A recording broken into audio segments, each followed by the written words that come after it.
And we're live. Hi, everyone. Good evening.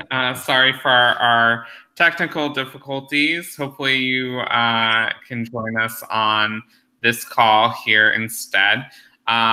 So my name is Drew Granucci. I'm the Vice Chair of Ambassador Staff. I am here with some of our section leaders, and we are excited to tell you a little bit about the facilitator role at WLC. This is our facilitator info session tonight. And I'm also joined by our Vice Chair of Marketing, Grace, who's going to shout in and give us some of your questions. So please feel free to chat us your questions, and we will answer them throughout our broadcast tonight. And Angie is here just watching. She's not really a part of this, but feel free to add anything in, Angie. All right, so I'm going to have our section leaders introduce themselves. I'll go first. My name is Marilyn Dias. I am a 2008 Georgia HOBY and WLC alum, but I'm currently living in Virginia. I've actually been here for the last almost 10 years now, and I serve as the Leadership Seminar Chair for HOBY Virginia. This will be my third year, and I am really excited to serve as a section leader for the first time this year. Awesome. Melissa, go ahead. All right. I am Melissa Reddick. I'm a 2008 HOBY alum from HOBY, Ohio South. And I am currently not involved at HOBY, Ohio South, but I am the happiness manager with Iowa HOBY for the first year. So I'm really excited about that and extremely excited for this section leader role this year for my first time. All right, Ryan. Hello, I'm Ryan. I'm a section leader this year as well. I've been a facilitator for a while at local sites, particularly Mid-Florida and WLC. So I'm super excited to take on this next chapter. I think I kind of finished my facilitating role for a little while and want to test the waters of other seas. All right, great. So tonight we are going to cover a few different points about facilitating at WLC. First, we'll give an overview of the position, what it's like. We will then talk a little bit about the section leader team and what we do to support facilitators. I will speak about the application process. And then we'll talk about what we're looking for in facilitators and how you can best prepare your application. So I'm going to start off with turning it over to Ryan, Melissa, and Marilyn, who are going to talk a little bit about the structure of the position at WLC and what the position entails. All right, so I'll start. So the structure of a WLC team, the facilitator team, starts at the very top of our umbrella with our 7 sections. So all of our facilitating staff is split into 7 sections, and there are 5 facilitators for each of those sections. And then each of those facilitators is given usually right around 12 ambassadors that are theirs for the week to take through this program and make sure that they're awake and alert and enthusiastic in all of the elements of the program that WLC. I'll tell you a little bit about the time commitment leading up to WLC. So whether this is your first time facilitating or you're coming back to us as a veteran facilitator, there is a little bit of preparation that you'll need to do leading up to the WLC in July. So it's not too much, but we just want you to be prepared.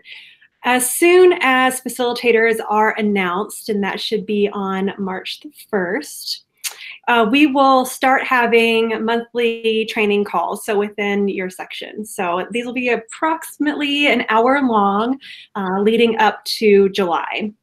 And then the week before the World Leadership Congress, we will ask you to reach out to each of your ambassadors. So you'll have your team lists, and receiving those is kind of like Christmas morning when you finally get to see who you'll actually be facilitating at the World Leadership Congress. And we just ask that you reach out to each of your ambassadors.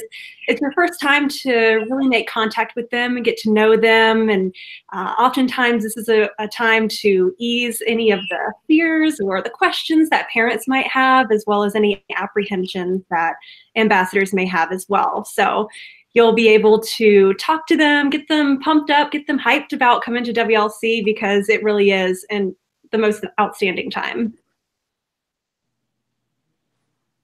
Awesome. Okay, now Ryan's going to talk a little bit about a day in the life of a facilitator, what your average day will look like.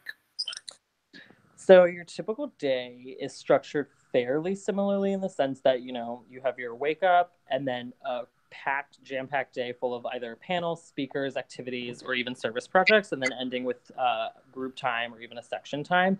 But throughout the day, you're going to be dealing with different variables, such as like possibly weather if we're going out off campus for anything, so you want to be prepared for that. You also deal with a lot of other things while on site as well, so if somebody's not feeling well or anything, so you do need to be well prepared for anything that can happen, even when you're given your schedule at the beginning of the day. The day before, we'll give you a flash sheet that covers what we'll be doing the next day. So just being flexible and being prepared to tackle anything that does pop up, even if it isn't listed on the schedule. So typically a day you would have is you do your wake-up calls and then meet your group downstairs, and you'd let them know when you're doing those bed checks and wake-up calls what time they're supposed to be downstairs. Once you do that, you'll head on over to breakfast, and then after breakfast you'll either move on to the activity or speaker that we have planned throughout the day, and that will take up that first part of the morning, and then an additional activity or speaker, or possibly anything like that, will transition us into that lunchtime period, and then after lunch an additional thing, either if it's a service project of some kind or another speaker or panel or even group-based activity. And then after that, we'll head into dinner, and then you'll most likely be doing some little fun creative activity while we have a staff meeting, but you don't get to know about that yet.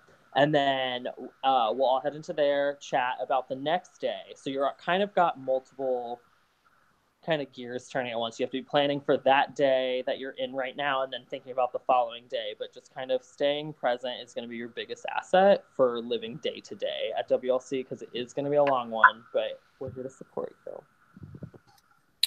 Awesome. And that's actually a great transition to talking a little bit about our section leader team and how we support facilitators throughout the week.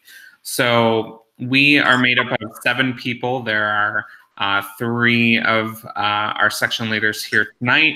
We also have Shauna, who is currently shooting a commercial, so she couldn't make it tonight. So keep an eye out for her on a future Head and Shoulders commercial.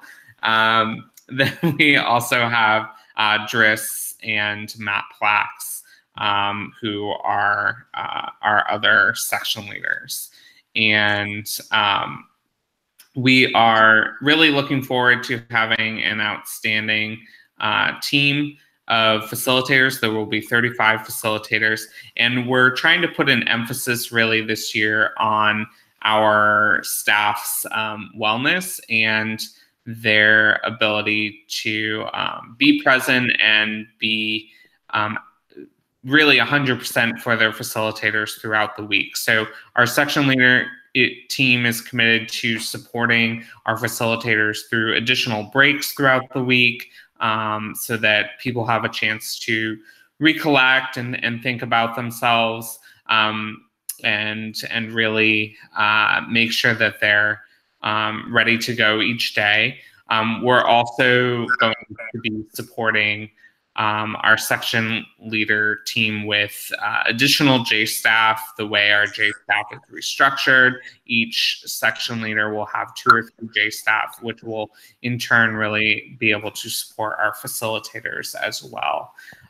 So The program that Celeste is putting together is also going to offer some opportunities for facilitators and section leaders to work with ambassadors in a smaller group in their section environment.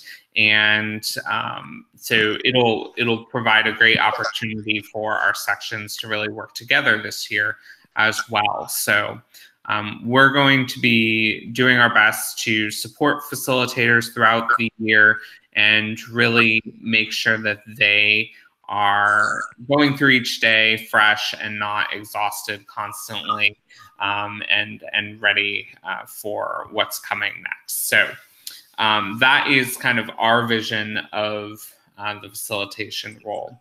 Now, I did want to cover the application process because that is important in the near future here. So first of all, the application is live on our WLC application. We do take the first part is obviously the most important part, is filling out that application, which shows us your experience both as a HOBY volunteer locally and at the WLC if you've been at WLC before. There's also some short answer questions, which really tell us about what your approach will be and how we can get to know you a little bit in a written form. So that's kind of the first way that we get to know you, is through that actual application. Myself and the section leader team will definitely be reviewing them all. They are important to us because there are a lot of applications for this position. There are many positions available, but already we have 60 applicants for the facilitator position, and there will, I'm sure, be more going into the end of the month. So really do pay attention to that that application, because it is the first way that we're able to identify applicants who would be an excellent member of our team.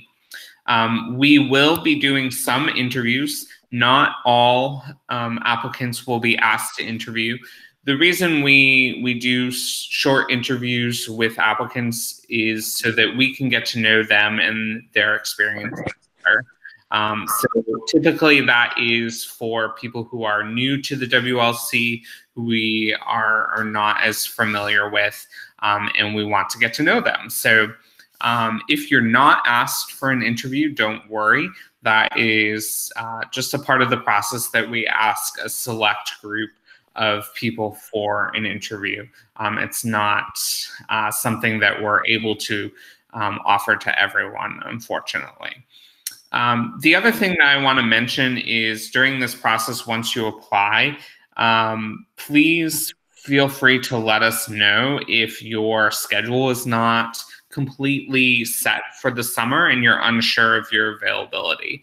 One of the things that we want to do this year is build a really robust alternate list for our staff so that we're able to pull in excellent people who maybe are not quite sure on their availability, but as things get closer in May or June, may understand that they're available and we're able to pull them into a position. So it's perfectly okay if you're not quite sure. Still fill out the application. We highly recommend you kind of get the application in, and then just let me know, let the section leaders know that you are not quite sure of your schedule yet and would be an excellent alternate, and we will take that into consideration.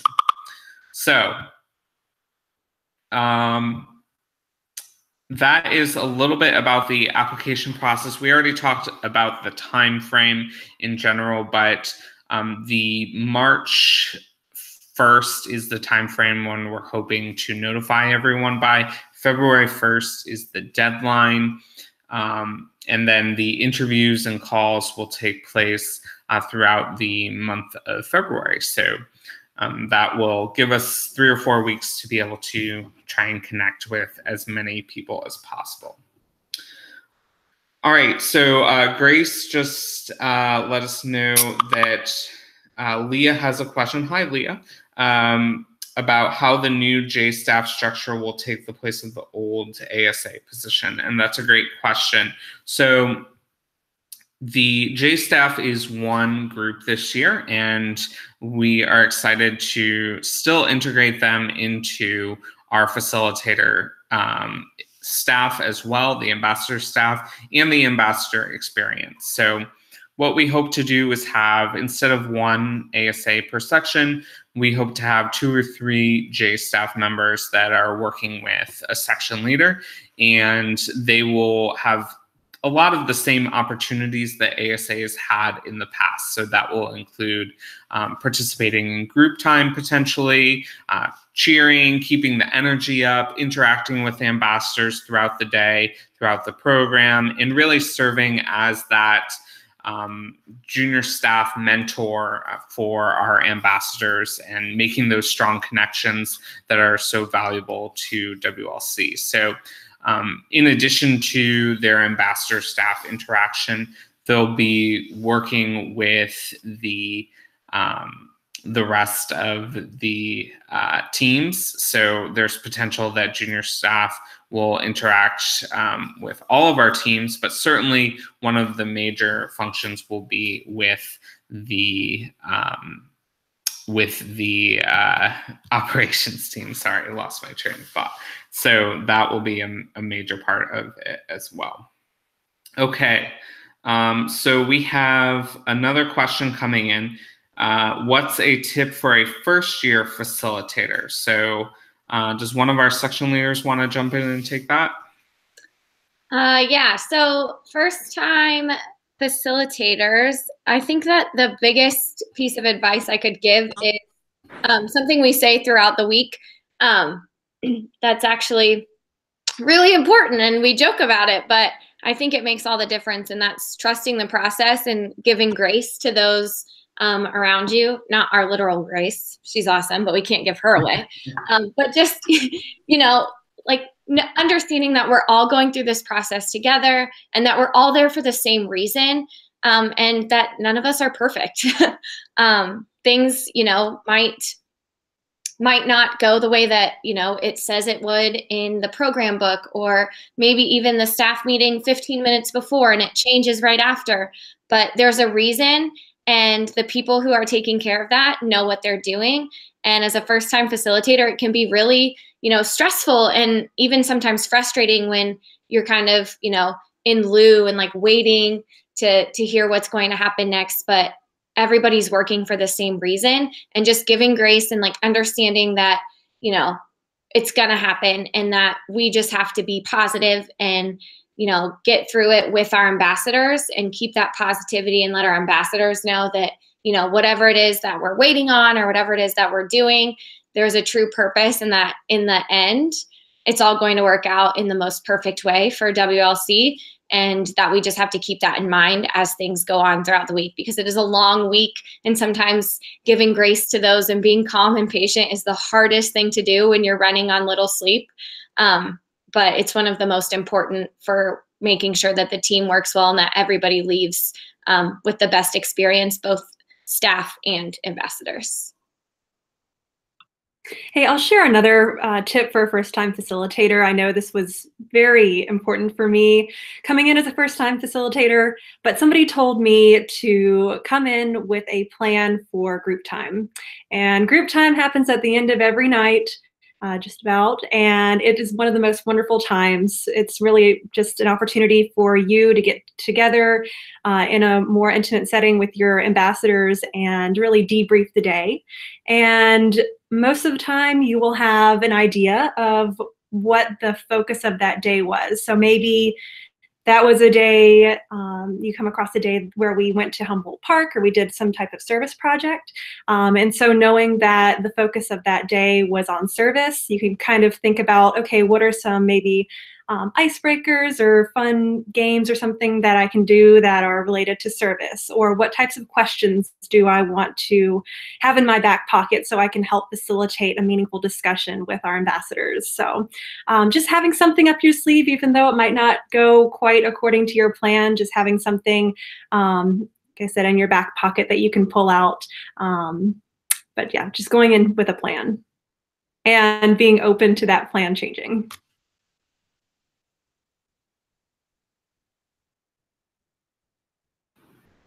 Ryan, do you want to add anything? I can. I mean, in a roundabout way, they all kind of like, it's similar of just being adaptable to everything is really like one of the best things. And like Melissa said, leading with grace while you're there kind of coincides with being adaptable and flexible. So just trusting in that process. I guess a small tidbit that I made a mistake on my first year is I bought a mountain of swag for my group. I thought I was orange. So I was like, we're going to have orange Jason masks. We're going to wear those around Chicago. We're going to do bandanas, beads, noisemakers, everything. And then they all were like, I just want this bandana. And I was like, great. This is all not returnable, but it's fine. I'll live. So they really, in the end, it's about the experience. And we'll probably touch on that here in a little bit. It's about the experience, putting those ambassadors first and making sure they're getting out of this experience everything that they can. And when they walk away from it, they're not going to remember all the swag you got them. While it's appreciated, and I'm sure, some ambassadors might be like, oh, I really love all this swag, which is great. But in the end, it's really about the experience for them. So just keep that in mind too. Like an experience is more valuable at the end of the day than a beaded necklace that, may end up in a shoebox or something. But that was a hard lesson for me to learn 2 years in a row. So, but I learned it. Yeah. That is a really good point. And I think just to sum up, I think one of the most important things that I think is important to you for a first-time facilitator is that when you're volunteering at a local HOBY, you often know everyone there, and it can, depending on how you deal with new social situations, this can be challenging for some people. So I always recommend to people to really come in and focus on getting to know your team first, so your section, and depending on them, and use that as a foundation to branch out and meet other people throughout WLC. That's something that's always worked well for me, particularly when I was a newer staff member at WLC.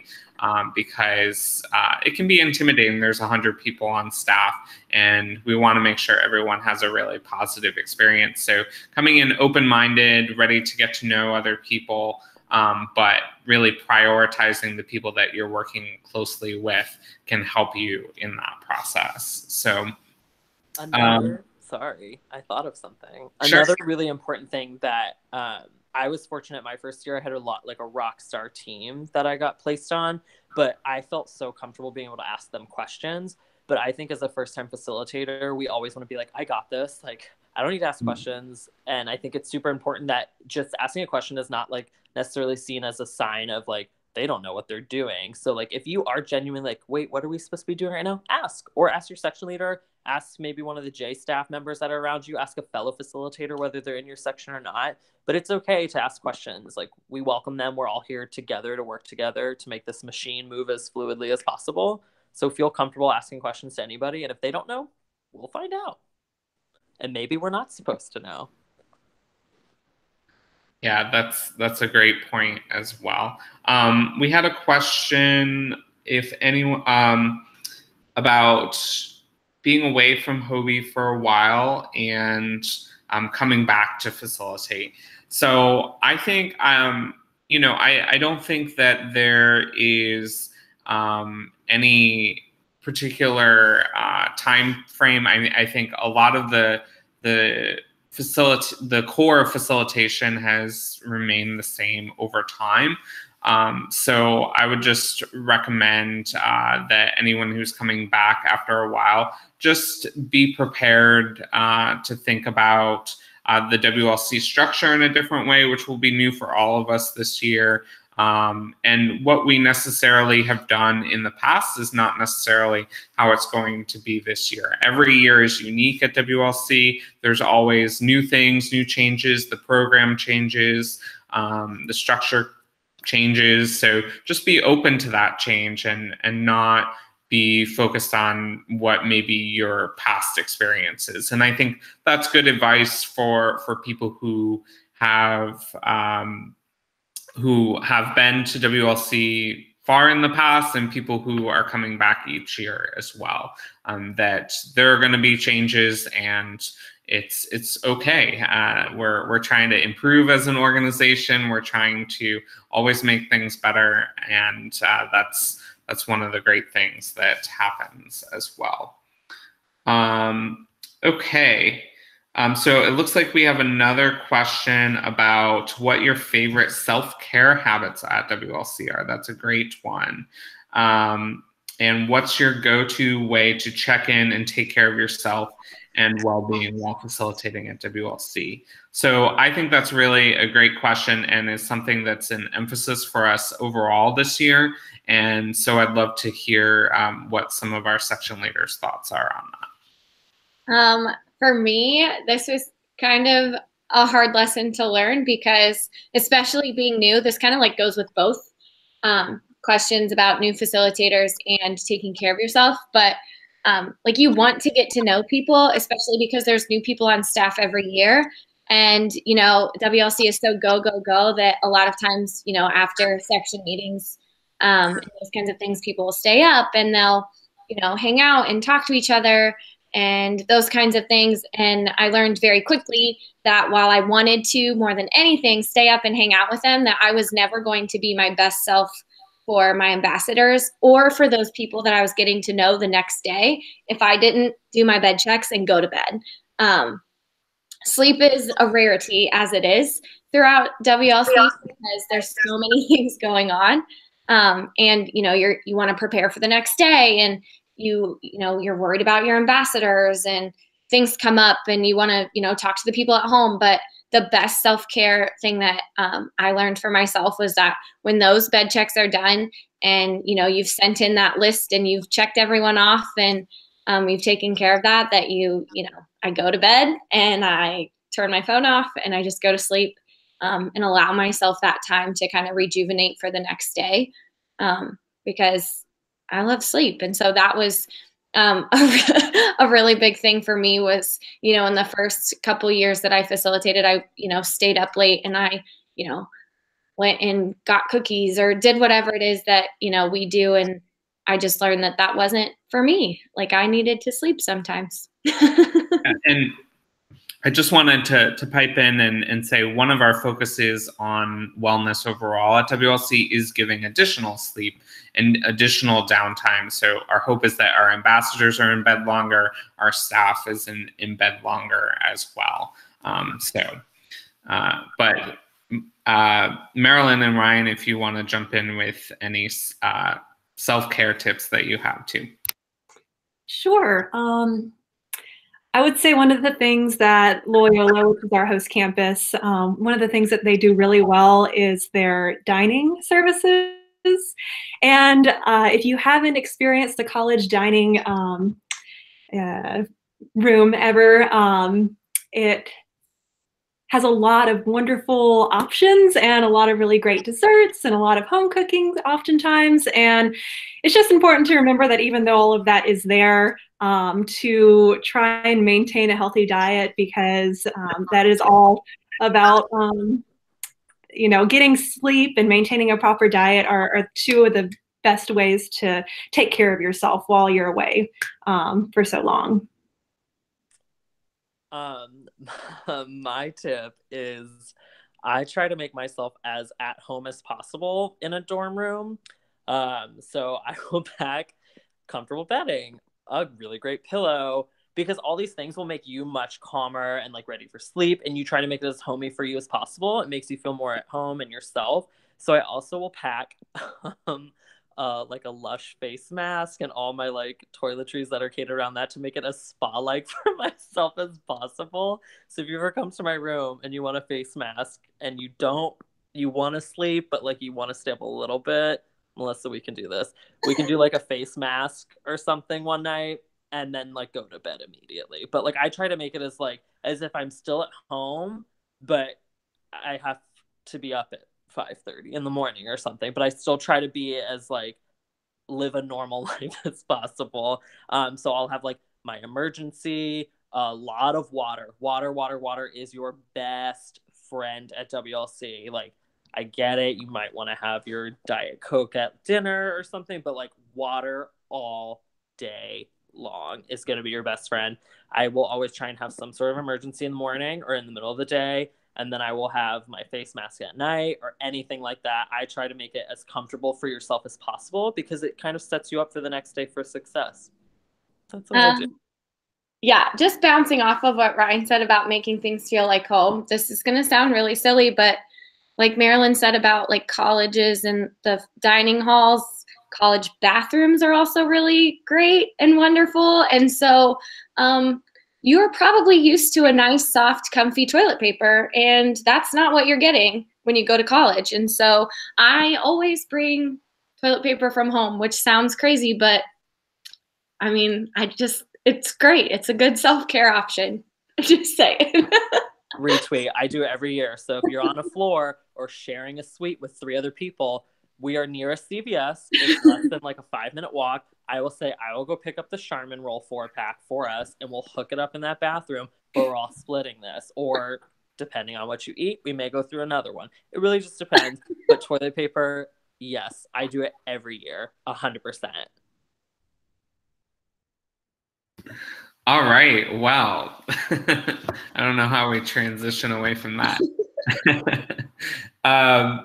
I did want to also say, in terms of self-care and just thinking about this, that everyone facilitates differently, and don't feel any pressure because you see someone else doing something that you also have to do that thing. I think one of the great things about facilitation at WLC is that everyone brings something different to it. And, you know, I think that you all will bring something to this role. There's a reason we're selecting you for this role, and that does not look any one way. So just because you see someone else really committed to one thing or another, that does not mean you have to do that. So rely on your team, rely on your section leaders and your other facilitators you're working with to bounce off ideas, but make it your own. It really is everyone's individual approach to this role. Okay, so we've actually had a few questions now about what we're looking for and some of the qualifications of being a facilitator at WLC. And that's a great transition after talking about the application process of what we're kind of looking for. So I will turn it over to our section leaders again to talk a little bit about that.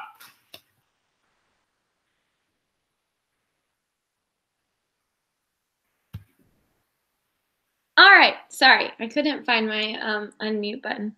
All right, so the biggest thing that we look for in a facilitator is being ambassador driven. So people who are really in this not only because they love HOBY and they love the people that they get to volunteer with, but because they love providing that experience to young leaders who are going to, you know, grow up and take these positions that we are in, and to grow up and take positions in the real world of leadership. And so we just want to make sure that the people that are chosen as facilitators are really putting those, you know, 15, 16, 17-year-olds first throughout the week, and that making sure that their experience is the best that it can be, and that we're treating the ambassadors as not less than us, but equals in the sense that, you know, they have a purpose for being here, and they have, you know, drive, and they have all of these amazing qualities, and we just want to bring those out in them and provide them with an experience that shows them all of those qualities and kind of teaches them how to use those in the real world. And we're also looking for people who are there to be their best selves. The best way to show these ambassadors the way is to live in that same, degree, live in that same light. Like, we want them to see that we are authentic and that we are, giving ourselves to this organization and this program because we believe in it and we believe in the message and the things that they're going through. And so being present in the seminar production, in the programs, in the service, making sure that we're not more worried about heading to the Starbucks after breakfast, or talking to our buddies off to the sidelines, or, hanging out in the back, or whatever it is. While it's important that we communicate and build those relationships among ourselves as staff, it's also really important that we show ambassadors just how important what they're going through is and what they're learning is. Because if we can really have those authentic conversations about, whatever speaker or activity it is that we just did, they're going to see the value in it, and they're going to take so much more away from it than if they're sitting there and, experiencing this and then go back to group time and never talk about that again, or never see the real world application of it, or never see how it impacted us. And so that they feel safe to talk about how it impacts them.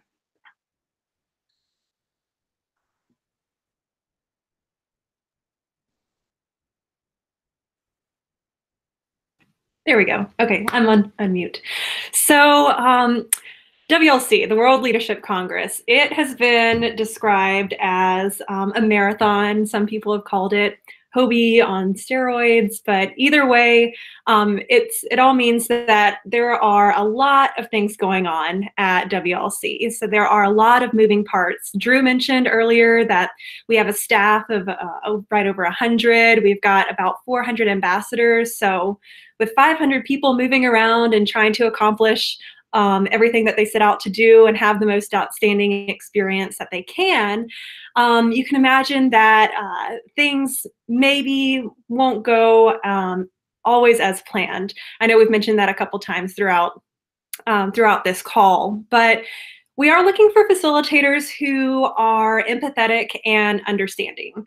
So not just with the staff and making sure that we're flexible with changes that might be happening, but we also want you to be empathetic and compassionate and show that compassion towards the ambassadors, because as you know, these are sophomores, 15, 16, 17-year-olds. This might be the first time that they've been away from home for an extended period of time. I mean, being away from home for 7 days is quite a feat for some people, for actually many people. But we just want to make sure that we're looking for that type of compassion in our facilitators. So make sure you can highlight that in your application. And one of the things that the leadership team is really putting an emphasis on this year, which I think is amazing, is being honest and transparent. And with our leadership team making that a priority, we certainly want to expect the same from our facilitators. So we want to make sure that you are able to be self-critical and humbled if necessary. Like I said, when things maybe aren't going as planned, maybe learning how to take a step back and really just trust the process and trust the system, as Melissa mentioned earlier. It really is a team effort. And we hope that you will be able to rely on your team, rely on your section, rely on your section leaders, because us as section leaders, we're here to make sure that your experience is the best it can be, so that it can be the best for our ambassadors as well. We definitely also are looking for people, regardless if it's your first time facilitating at WLC or not, we definitely want to be able to trust in your ability to be confident in leading a team as well. So something is, if you're like, I want to try this out, I'm not that great at leading a team, maybe wait a year and build that kind of trait up a little bit before applying. But we would definitely want you. We just want to be able to trust in you as well, and that you have the confidence in yourself to lead that team. And it doesn't mean you can't lean on your other peers around you to ask for help or anytime you need any type of assistance while you're there. We just really are looking for someone who is confident in their own abilities. And that just ties into knowing your own self as well, and knowing how to lead a group. And like Drew touched on previously, just because somebody's next to you is doing something differently leadership wise doesn't mean you need to do the same thing if it's not within your leadership style. We all lead differently, but that's what makes the world turn in such a beautiful way. So like we really want to have that confident group of people who are ready to lead as well.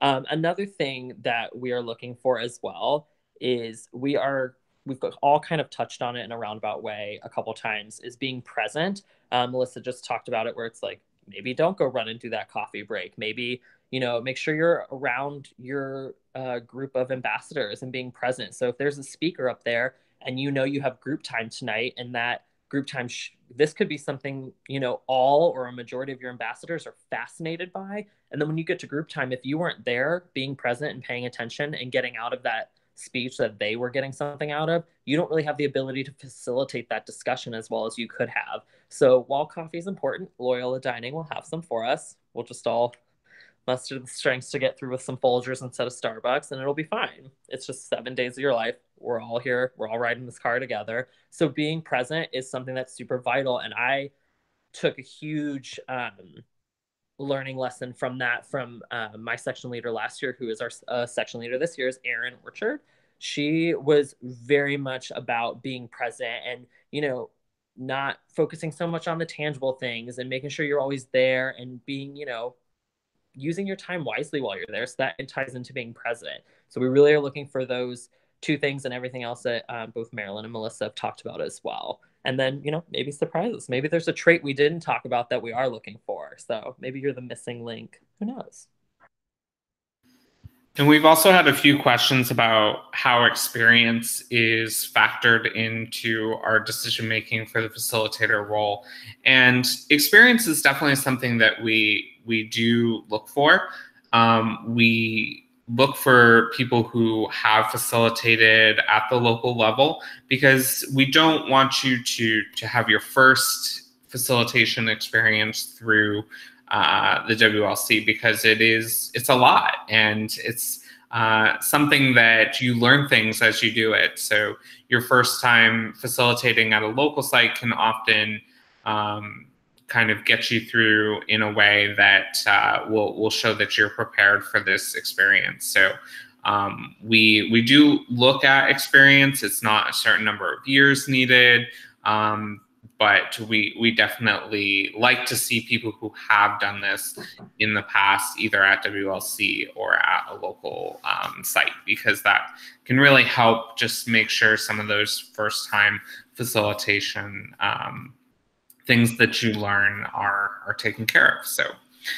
So we are nearing the end of our broadcast tonight. So I do want to do one last shout out for additional questions that you might have.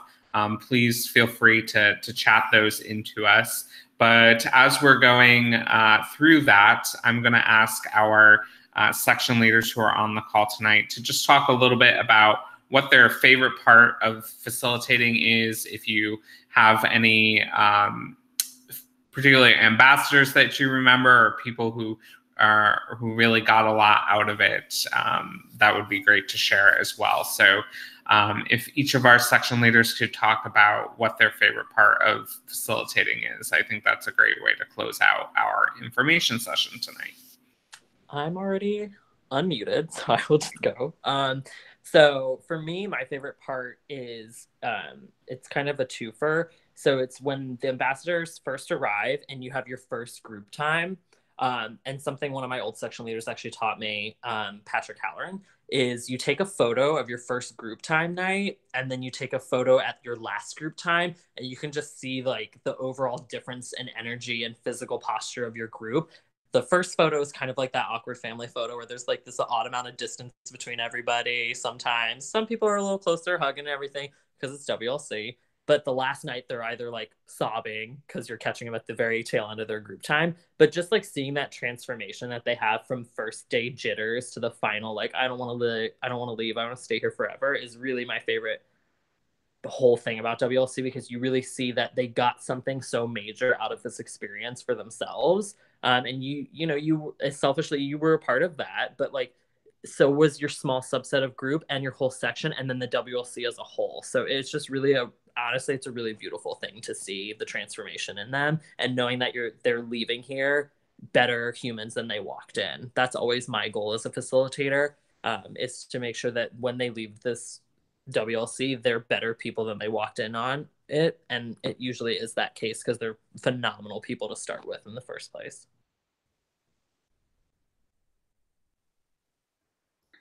I love all the things about facilitating at WLC. It's really hard to like choose a favorite. I guess just moving along with that idea of being present, one of my favorite parts about WLC is that it always feels like a reset for myself, taking in the program elements and the speakers, and even just like giving time to do service. You know, the few hours that we, you know, give service throughout the week, sometimes it's so difficult to allow in our daily lives with our jobs and, you know, people with children or people with multiple jobs. And so being able to give of yourself in terms of service is sometimes difficult. So being able to join the ambassadors in that experience is really great.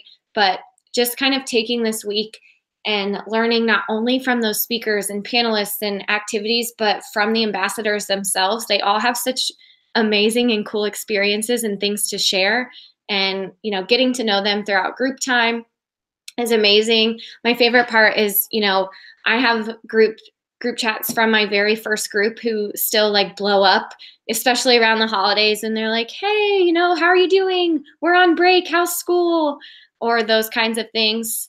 One of my girls from my very first group, Tia, I love to see her every year because she came back as a facilitator. That's absolutely one of my favorite parts, is knowing that I had, you know, a part of her WLC experience, and now I get to work alongside of her as she builds, you know, that relationship with ambassadors herself. And so just kind of seeing the ambassadors as they take this experience and move on, but yet still feel that connection with each other, because those, you know, those group chats blow up all the time, and they, you know, they really care about each other, because even though it was only a week, like they experienced something with each other that nobody else did. And they're really able to, you know, build relationships in that way. And some of them find some of their very best friends in that 7 days of this seminar. And that's really amazing to be a part of. So for me, my favorite part about facilitating at WLC is the exact same thing that I loved about being an ambassador at WLC.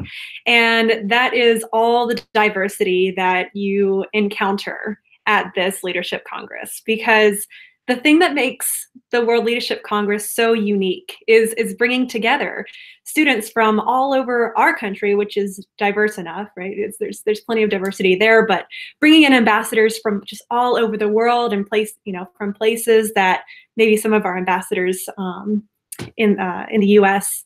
haven't never heard of, maybe they've not visited.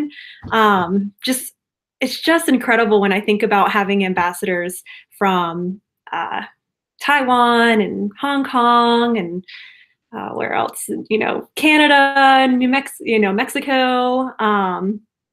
It really is just such a special and unique thing to be able to, as a facilitator, be able to watch those connections happen between students who maybe would not have had the opportunity to meet otherwise. I just absolutely love welcoming our international ambassadors into our country, to Chicago, introduce them to our cultures here in America, and watch the magic happen between all of our ambassadors from different parts of the world. Great, thank you all. And we actually had a great question, since we're on the topic about international ambassadors. How do you make sure international ambassadors are welcome and appreciated and interacting with your group and really making the most of the experience? So any tips on that?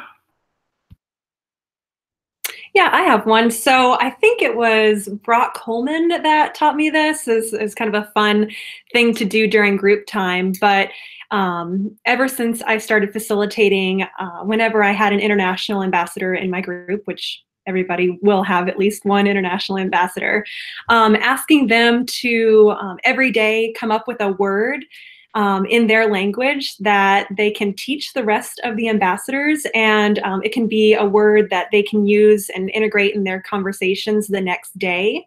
So that's a really fun way to make the international ambassadors feel more part of the group, right? So they taught them, they taught their other group members something that they never heard of before, and that they're actually using it in everyday conversation. So it might be just a little thing to think about in group time, but it's pretty meaningful, and it's a lot of fun.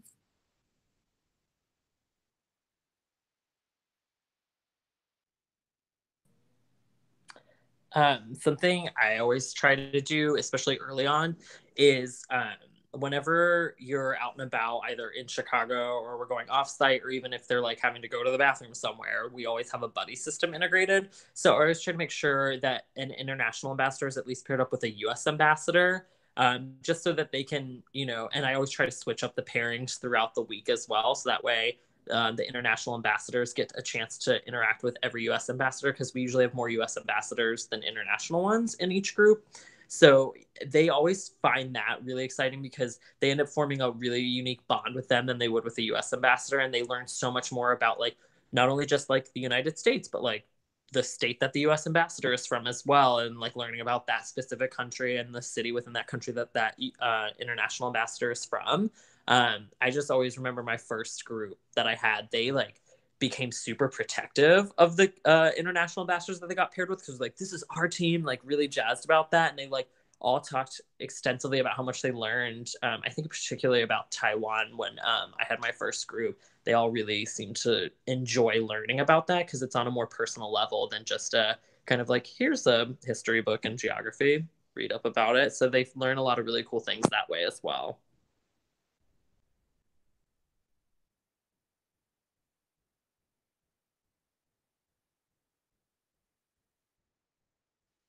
Okay. Yeah, and just to piggyback off of what Ryan said, my thing was the same thing. Usually you have a few U.S. ambassadors who are very, very willing and helpful to pair up with your international ambassadors.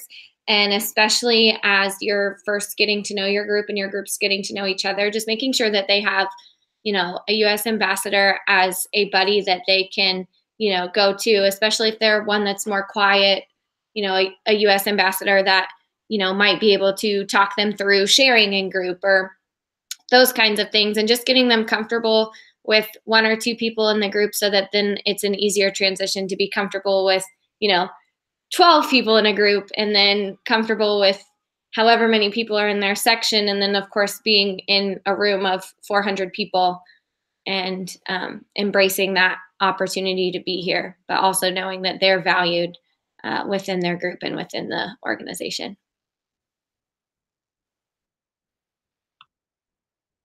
All right, so we are wrapping up our call tonight. Thank you all so much for being a part of this information session. But if you have additional questions, you can feel free to reach out to me or any of the section leaders. We are so willing to talk to you over the coming weeks as this application process moves on. I also want to remind everyone the application deadline is February 1st, so you still have about 10 days to get your application in, and we definitely look forward to reviewing them and getting to know you through this process. So feel free to reach out, and we're so thankful for everyone who joined us tonight, for your great questions and everything that you do to support HOBY. We are excited to be a part of WLC 2019. So thank you all so much for joining us. Thank you to Grace, who's been our moderator behind the scenes. And thank you to Angie as well, who's been here to support us tonight through this live broadcast. So have a great evening, everyone.